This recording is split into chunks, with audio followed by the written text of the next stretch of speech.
तर मित्रांनो, आज आहे महाशिवरात्र.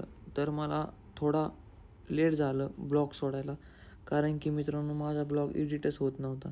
काय प्रॉब्लेम आला होता कळलं नाही, पण शेवटी एडिट करून मी सोडत आहे. तर मित्रांनो, तुम्ही गर्दी बघू शकता किती आहे, आणि जर गणपती बाप्पाची मूर्ती तुम्ही पाहिली असेल तर नक्कीच कमेंट करून सांगा, आणि सबस्क्राईब आणि लाईक करायला विसरू नका.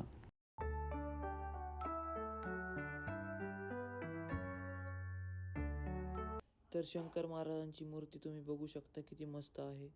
तुम्ही आला असाल तर नक्कीच कमेंट करून सांगा. आणि मित्रांनो, मला सबस्क्राईबची खूप गरज आहे. सबस्क्राईब करा आणि तुमच्या गरीब भावाला नक्कीच सपोर्ट करा.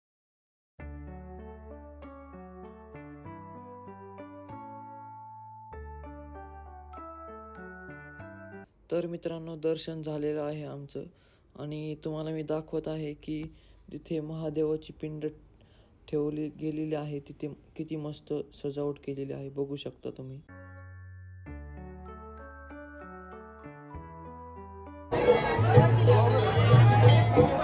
तर मित्रांनो, मला पण वाटलं की गंध लावा, म्हणून मी पण गंध लावून घेतलेला आहे, आणि सर्व मित्रांना म्हणलो तुम्ही पण लावा, पैसे देतो मी.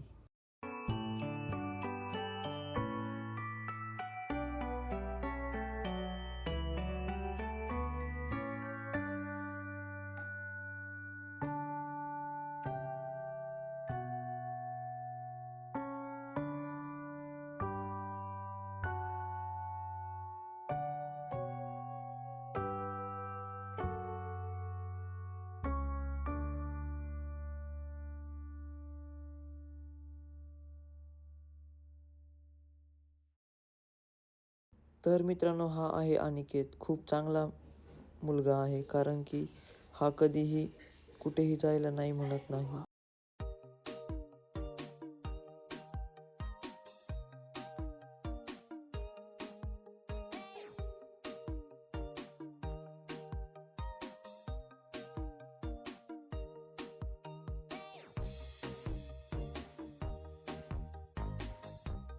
तर मित्रांनो, आम्ही चाललेलो आहे आता फुगे घ्यायला, कारण की माझा मित्र म्हणला चला फुगे घेऊ. तर त्या फुग्यावाल्याकडे कमीत कमी 15 फुगे आहेत.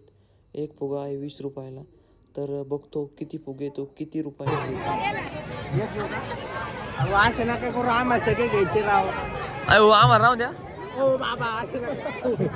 काढ द्या. त्यांना एक द्या आधी. एक दे त्यांना. तेव्हा निघा ना भाऊ, उडून जाई ना, लगेच जाईन तो. आमच्याकडे जाणार आहे ती शेवटी. बरं द्याता का मग? 20 वाला. तर मित्रांनो, आम्ही सगळे फुगे विकत घेणार आहे आता, बघू शकता. बाबा तिकडे चालली ती काढ याला बाहेर.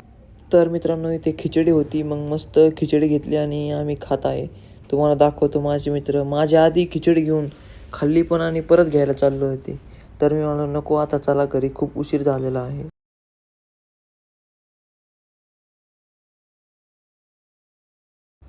तर मित्रांनो, भेटू आता पुढच्या ब्लॉगमध्ये. ब्लॉग आवडला असेल तर नक्की सबस्क्राईब आणि लाईक करायला विसरू नका. धन्यवाद.